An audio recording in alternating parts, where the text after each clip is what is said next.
Some of you that live in Huntsville may know about this 100-watt LED flashlight that I built. It works pretty good.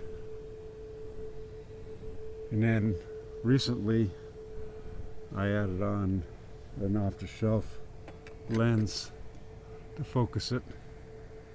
And it does a pretty good job of shooting long distance now, although I want to tighten up the beam a little bit more and add some more lenses to shorten the focal length. But it's about twice as bright as a car headlight. Here, I'll show you the details here. Let's wander over here. And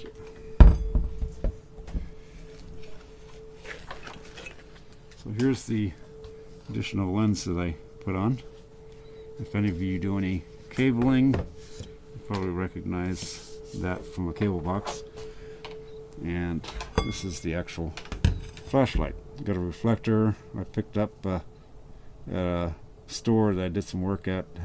Down reflector, spotlight. They just threw it in the trash, so I grabbed it.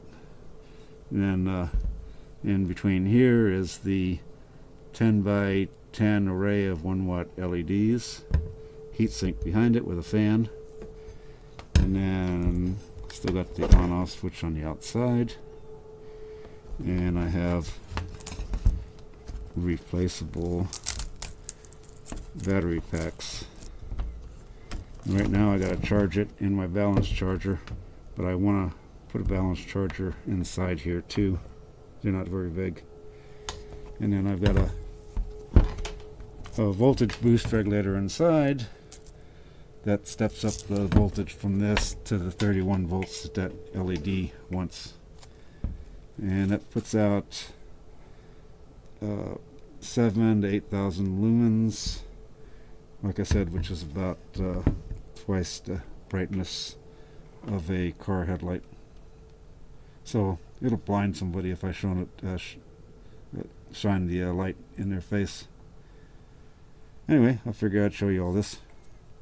And if there's enough interest, I'll do a build video on how to build one of these. It's not that difficult.